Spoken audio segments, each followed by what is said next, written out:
Bien-aimés dans le Seigneur, Shalom, nous revenons une fois de plus vers vous avec une pensée venant de l'Éternel. Nous savons tous que nous sommes au 9e mois, le mois de septembre, et le Seigneur a bien voulu nous inspirer quelque chose que nous voulons partager avec vous. Nous intitulons le thème de ce matin, le mois de l'accouchement. Nous l'avons tiré d'un texte dans la Bible, dans Ésaïe, le chapitre 66, le verset 9. Qu'est-ce qui est dit dans ce chapitre? Le Seigneur est en train de dire, si moi, le Seigneur, je permets une grossesse, pourquoi empêcherais-je à cette grossesse d'arriver à terme? Si moi je prépare la naissance, pourquoi je rendrais la chose impossible? Là, le Seigneur est en train de s'adresser au peuple de Juda. Pour lui, il considère que une grossesse et un accouchement, l'accouchement c'est une bénédiction. Lorsque une femme tombe enceinte, elle doit nécessairement arriver à terme et accoucher.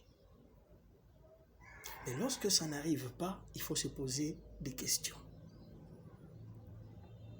La Bible est en train de nous dire que c'est la bénédiction de l'Éternel qui enrichit.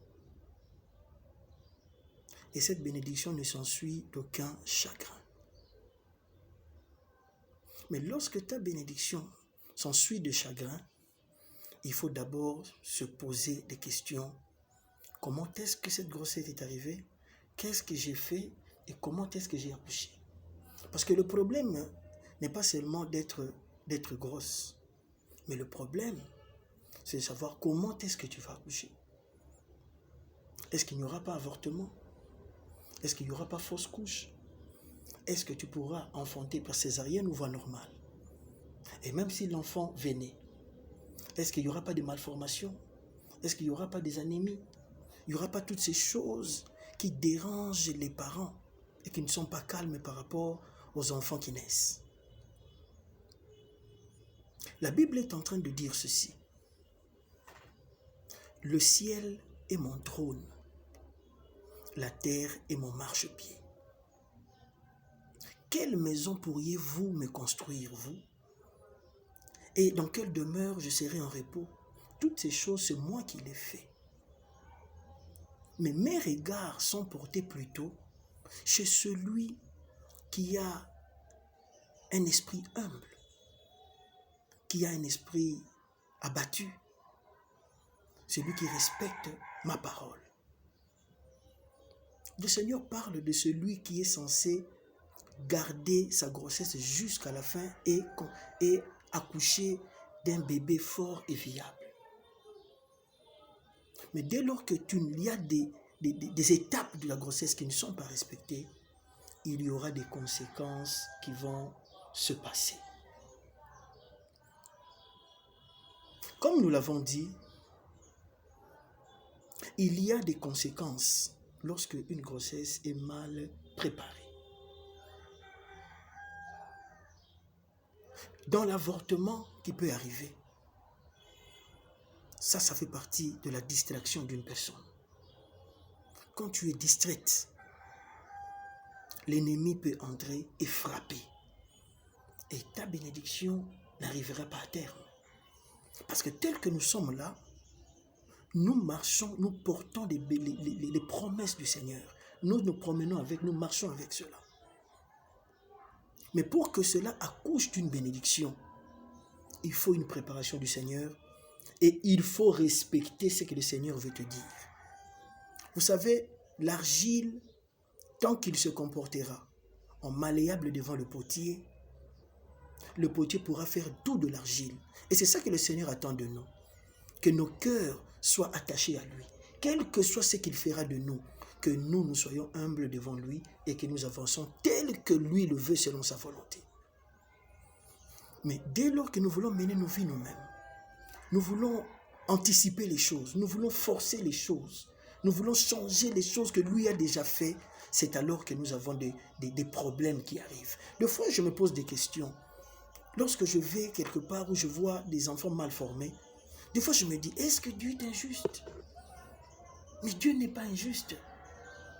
Souvent, il y a des choses que nous faisons avant et qu'il y a des conséquences qui arrivent. Mais quand les conséquences arrivent, on pense que Dieu est injuste. Mais ce sont juste nous-mêmes, nos actes que nous posons et qui créent des problèmes avec le temps à nos enfants. Bien-aimés dans le Seigneur, laissez-moi te dire, il y a des esprits comme des esprits de Rhodes, des esprits de Pharaon, qui poursuivent les enfants. Regardez ce qui est arrivé à Moïse. Quand il est né, la Bible est en train de dire que tous les enfants qui avaient son âge étaient poursuivis et tués. Seul Moïse a eu la vie sauve. C'est parce que les parents étaient divinement avertis, tout comme Jésus, l'enfant Jésus. Mais lorsque nous ne comprenons pas ces choses, nous irons de problème en problème. Les grossesses que nous portons n'arriveront pas à terme, mais nous n'allons pas accoucher. Nous voulons que les choses changent dans nos vies. C'est pourquoi nous parlons du 9e mois. Mon frère, ma soeur, tel que toi tu es là, tu n'as pas besoin de garder une grossesse éternellement, mais tu as besoin d'accoucher d'une bénédiction qui s'en suivra d'aucun chagrin. Vous savez, comme je vous ai dit, à part l'avortement, la fausse couche, il y a les césariennes, il y a des enfants qui sortent mais qui sont mal formés, il y a des enfants qui sortent avec des maladies qui commencent à déranger même la famille. Ce ne sont plus de bénédictions, mais ça devient maintenant des charges pour la maison et des soucis. Si nous ne voulons pas cela, tournons-nous vers le Seigneur.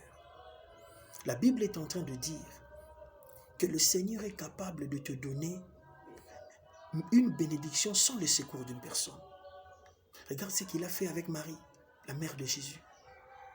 Marie était préparée et elle a eu la visite d'un ange, l'ange Gabriel. Et la Bible dit qu'elle a été couverte par la puissance du Saint-Esprit. Elle a eu un enfant. Donc le Seigneur n'est pas obligé de passer par quelqu'un pour te donner. Le paralytique qui avait 38 ans de maladie, il attendait assez qu'on le force et qu'on le jette dans l'eau. Mais ça ne s'est pas fait. Mais celui qui l'a fait, il l'a fait seul et d'une manière différente. Il n'avait pas eu de secours, besoin de secours, mais c'est le Seigneur lui-même qui est venu le faire pour lui. Je te dis cela pour renforcer ta façon de comprendre et de suivre le Seigneur. Tu ne peux pas rester éternellement avec une grossesse. C'est le 9e mois, c'est le mois de la grossesse, profite-en. Prie ton Dieu afin que les promesses qu'il a mises en toi accouchent maintenant d'une bénédiction réelle dans ta vie. Et là, tu chanteras un cantique nouveau pour le Seigneur. Tu diras à Dieu, longtemps j'ai entendu parler de toi, mais maintenant je l'ai vu. Car parler de Jésus-Christ sans expérience, c'est un peu compliqué. Même toi-même, tu ne comprends pas trop bien. Mais lorsque tu as l'expérience avec ton Dieu, ça te renforce à te rapprocher de lui. J'aimerais encore te dire qu'il y a beaucoup d'avantages. Comme je t'ai dit, Joseph a été divinement averti par le Seigneur qu'il fallait faire fuir l'enfant vers l'Égypte. Lorsque tu es préparé, lorsque tu suis le Seigneur, même la bénédiction qui viendra ne s'en suivra d'aucun chagrin. Le Seigneur ne permettra pas que des maladies dévastatrices atteignent l'enfant. Le Seigneur ne permettra pas, peut-être que tu manques l'argent pour faire éduquer et nourrir ses enfants. Le Seigneur ne permettra pas toutes ces choses. Parce que tu es en train de marcher selon ses voies. Voilà la pensée que nous voulons vous livrer ce matin. Essaye de tourner un peu le fusil de Paul. Change. Regarde ce que le Seigneur apprécie dans ta vie. et commence à le faire avec Dieu. Tu verras que les pleurs vont changer en larmes de joie. Tu ne seras plus quelqu'un qui parle toujours avec amertume, mais tu seras dans la joie parce que le Seigneur t'aura fait du bien. Moi, je dis que notre Jésus est grand, que notre Jésus est fort, que notre Jésus est puissant. Je le dis souvent et à haute voix pour faire la publicité de Jésus-Christ devant les problèmes. Parce que longtemps, nous avons fait la publicité de notre pauvreté, de notre célibat, de toutes ces choses devant Jésus. Mais maintenant, fais la publicité de Jésus. Dis à ces problèmes, voilà, j'ai un Jésus qui est plus fort que toi. J'ai un nom qui est plus fort que toi. Celui qui est en moi est plus fort que celui qui est dans le monde. C'est alors que tu verras maintenant toutes ces choses s'agenouiller devant le nom de Jésus dans ta vie. Que Dieu vous bénisse abondamment. J'aimerais vous dire déjà que la prochaine fois que nous serons là, nous allons parler de la vision du ministère. La vision que le Seigneur nous a révélée par rapport à ce ministère. J'aimerais seulement prier pour toi. Que ce matin, que tout esprit d'Hérode, que tout esprit de Pharaon qui poursuit ta grossesse, qui empêche à ta grossesse d'arriver à terme, je l'enterre et je le détruis au nom de Jésus. Que le feu de l'esprit puisse consumer tout objet, toute image représentée par les ténèbres dans ta vie au nom de Jésus. J'annule tous les plans ténébreux de l'ennemi sur ta grossesse. Laisse que maintenant, que la grossesse qui a commencé arrive à terme et que ce mois, que tu accouches d'une grande bénédiction et que tu ne manqueras pas de célébrer l'Éternel au nom de Jésus. Bien-aimés dans le Seigneur, c'est ça ce court message que nous avions pour vous. Que Dieu vous bénisse, que Dieu soit avec vous, que de grandes choses arrivent dans ce mois de septembre, dans vos vies, dans vos familles, dans vos entreprises, dans le nom puissant de Jésus-Christ. Nous avons ici prié. Amen.